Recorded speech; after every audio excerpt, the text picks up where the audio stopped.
Assalamu alaikum wa rahmatullahi wa barakatuh.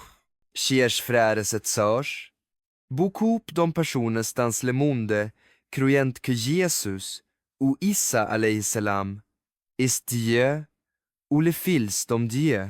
Cette croyance est au cœur de la foi chrétienne. Mais l'islam nous apporte une vision différente et claire. Le Coran nous enseigne que Jésus est un prophète noble, un serviteur d'Allah, né d'un miracle, mais jamais divin.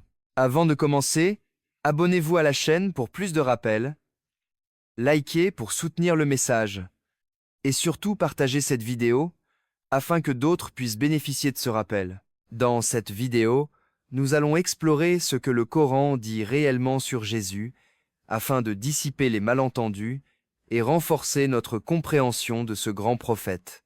La naissance de Jésus, Isa alayhi salam, est l'un des récits les plus marquants du Coran. Allah nous raconte dans plusieurs sourates comment Marie, Mariam, une femme pieuse et chaste, fut choisie pour porter ce miracle.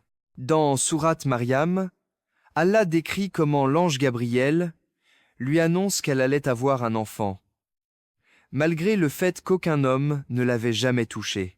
Ce miracle n'est pas une preuve de divinité, mais un signe de la puissance d'Allah, qui crée ce qu'il veut. Tout comme il a créé Adam sans père ni mère, il a créé Jésus sans père, afin de montrer que sa volonté dépasse les lois naturelles. La naissance de Jésus est donc un témoignage éclatant de la capacité d'Allah à créer sans limite. Le Coran insiste sur le fait que Jésus est avant tout un messager. Dans sourate An-Nisa 171, Allah dit « Le Messie Jésus, fils de Marie, n'est qu'un messager d'Allah, sa parole qu'il envoie à Marie, et un souffle venant de lui. » Ce verset est fondamental, car il place Jésus dans la lignée des prophètes, comme Noé, Abraham, Moïse et Muhammad as-Sulachan.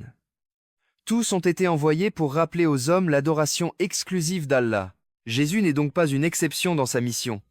Il est un prophète qui a transmis la parole divine, et non une divinité. Le Coran utilise le terme « parole » pour montrer que sa naissance fut ordonnée par le commandement d'Allah et « souffle » pour indiquer la pureté et la force spirituelle qui accompagne sa venue. Ce récit nous enseigne aussi une leçon spirituelle profonde. Allah a choisi ses serviteurs et leur confie des missions particulières. Jésus fut envoyé à un peuple qui s'était éloigné de la vérité, pour les ramener vers l'adoration du Créateur unique. Sa naissance miraculeuse devait être un signe pour les hommes, afin qu'ils comprennent que rien n'est impossible pour Allah. Mais ce signe ne devait pas être interprété comme une preuve de divinité. Le Coran rappelle que les miracles sont des preuves de la mission prophétique, et non des attributs divins. Jésus est donc un serviteur honoré, mais toujours soumis à Allah. En méditant sur cette naissance, le croyant renforce sa foi en la toute-puissance d'Allah. Il comprend que les prophètes sont des modèles de piété et de soumission, et que leur rôle est de guider les hommes vers la vérité. Jésus, fils de Marie, est un exemple de pureté et de dévouement. Mais il reste un messager. Sa naissance miraculeuse est un signe, et son rôle est celui d'un prophète qui appelle à l'adoration d'Allah seul. Le Coran est très clair sur le fait que Jésus n'a jamais revendiqué une quelconque divinité. Dans sourate Al-Maïda 106, Allah double rapporte un dialogue qui aura lieu au jour du jugement. Allah demandera à Jésus « Est-ce toi qui as dit aux gens « Prenez-moi et ma mère comme deux divinités en dehors d'Allah » Et Jésus répondra « Gloire à toi, il ne m'appartient pas de dire ce que je n'ai pas le droit de dire. » Ce passage est d'une force extraordinaire, car il montre que Jésus lui-même désavoue toute prétention à la divinité. Il reconnaît qu'il n'est qu'un serviteur, soumis à la volonté de son Créateur. Cette réponse est une preuve irréfutable que l'islam distingue entre le prophète Jésus et la croyance chrétienne qui l'élève au rang de Dieu ou de fils de Dieu. Ce verset nous enseigne aussi une vérité fondamentale. Aucun prophète n'a jamais appelé les hommes à adorer autre chose qu'Allah. Tous les messagers, de Noé à Muhammad sallam, ont transmis le même message, l'unicité divine. Jésus n'a pas fait exception. Il a prêché la soumission à Allah. Il a rappelé aux enfants d'Israël de revenir à la loi divine.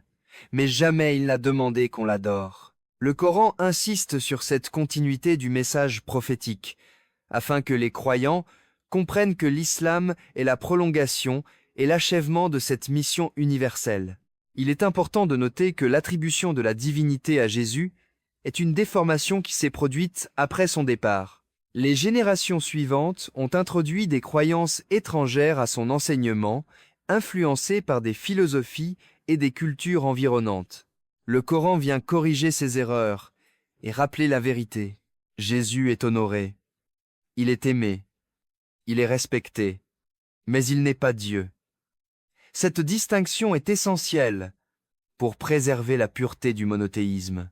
Pour le croyant musulman, ce rappel est une source de sérénité. Il nous montre que la vérité est simple et claire. Allah est unique, sans associé, et aucun prophète n'a jamais partagé sa divinité. Jésus lui-même, dans le Coran, se désavoue de toute prétention divine. Cela nous invite à suivre son exemple de soumission et de piété, et à rejeter toute forme d'association. En méditant sur ce verset, nous renforçons notre conviction que l'islam est la voie de la vérité, et que les prophètes sont des guides, jamais des divinités. Le Coran nous enseigne que Jésus, Isa alayhi salam, a accompli des miracles extraordinaires, mais toujours par la permission d'Allah ou pas. Ces miracles ne sont pas une preuve de divinité, mais des signes destinés à confirmer sa mission prophétique. Dans sourate Al-Imran 49, Jésus dit « Je guéris l'aveugle-né et le lépreux, et je ressuscite les morts, par la permission d'Allah. » Ce verset est fondamental, car il rappelle que la source de ces miracles n'est pas Jésus lui-même, mais Allah. Jésus est un serviteur choisi, un prophète honoré, mais il n'a jamais agi par sa propre puissance. Ces miracles avaient un but précis, convaincre les enfants d'Israël de la véracité de son message. À une époque où beaucoup doutaient des prophètes et s'étaient éloignés de la loi divine, Allah a donné à Jésus des signes visibles et puissants. Guérir les malades incurables, rendre la vue aux aveugles, ressusciter les morts, ce sont des actes qui dépassent toute capacité humaine. Mais le Coran insiste sur la formule répétée « Par la permission d'Allah ». Cela signifie que Jésus n'était qu'un instrument de la volonté divine et que ces miracles étaient des preuves de la puissance d'Allah, non de la divinité de Jésus. Il est intéressant de noter que d'autres prophètes ont également accompli des miracles, chacun adapté à son époque. Moïse alayhi salam a fendu la mer par la permission d'Allah. Abraham alayhi salam a été sauvé du feu. Muhammad sallam las a vu la lune se fendre. Ces miracles ne les ont jamais transformés en divinité, mais ont confirmé leur mission. De la même manière, les miracles de Jésus doivent être compris comme des signes prophétiques, et non comme une preuve qu'il est Dieu. Pour le croyant musulman, ces récits sont une source de méditation.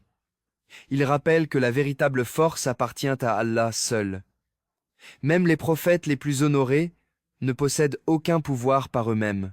Jésus, en accomplissant ces miracles, nous montre l'importance de la foi et de la soumission à Allah. Ces actes extraordinaires ne doivent pas être interprétés comme une élévation au rang divin, mais comme une démonstration de la miséricorde et de la puissance d'Allah.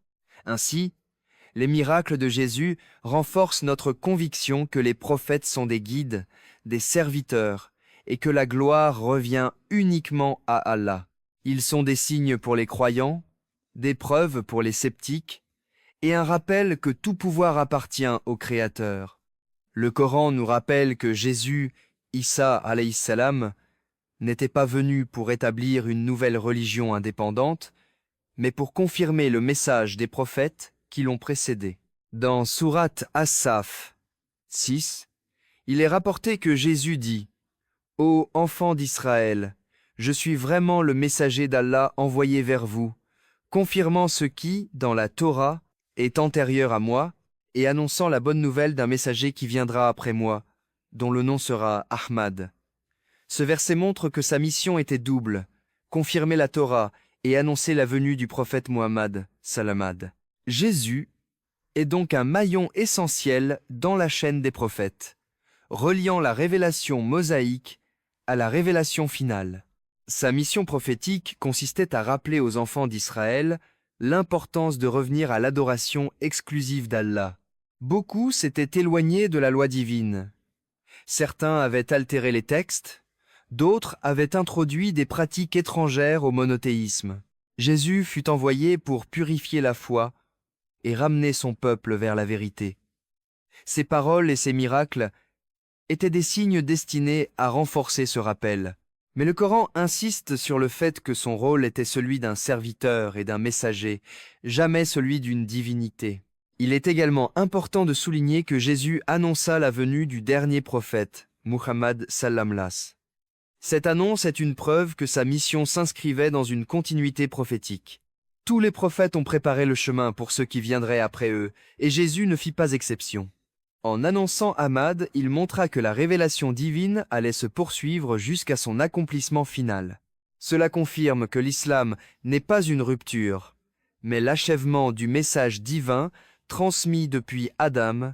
Pour le croyant musulman, méditer sur la mission prophétique de Jésus est une source de guidance et de sérénité. Cela nous rappelle que tous les prophètes ont eu le même objectif, appelé à l'adoration d'Allah seul, sans associé. Jésus fut un exemple de piété, de patience et de soumission. Sa mission nous inspire à rester fidèles au monothéisme pur et à rejeter toute forme d'association. En comprenant son rôle véritable, nous renforçons notre foi et notre attachement au message universel des prophètes. Ainsi, la mission prophétique de Jésus est une confirmation de la vérité éternelle. Allah est unique, et ses messagères sont des guides vers lui. Jésus n'est pas Dieu, mais un prophète noble, envoyé pour rappeler la voie droite et annoncer la venue du dernier messager. Aujourd'hui, beaucoup de musulmans vivent dans des sociétés où Jésus est présenté comme Dieu. Il est donc essentiel de connaître ce que dit le Coran pour dialoguer avec respect et clarté. Par exemple, lorsqu'un chrétien affirme que Jésus est le Fils de Dieu, le musulman peut répondre avec douceur. Nous croyons en Jésus, mais comme prophète et serviteur d'Allah. Cette approche permet de montrer que l'islam honore Jésus, mais dans sa véritable position. Spirituellement, le récit de Jésus nous rappelle la puissance d'Allah et l'importance de la foi. Sa naissance miraculeuse est un signe qu'Allah peut tout accomplir. Ces miracles montrent que la force ne vient pas de l'homme, mais de Dieu. Et son message nous rappelle que tous les prophètes ont appelé à la même vérité, adorer Allah seul, sans associé. Pour le croyant, méditer sur la vie de Jésus est une source d'inspiration et de renforcement de la foi. Chers frères et sœurs, le Coran nous enseigne que Jésus n'est pas Dieu, mais un prophète noble, né d'un miracle et honoré par Allah. Il est un signe de la miséricorde divine et un rappel que la vérité est une. Adorez Allah seul. Réfléchissons à ces enseignements, renforçons notre foi et partageons ce message avec sagesse et respect. Abonnez-vous à la chaîne pour plus de rappels, laissez vos réflexions en commentaire, aimez la vidéo et partagez-la afin que ce message atteigne le plus grand nombre. Qu'Allah nous guide vers la vérité et nous rapproche de lui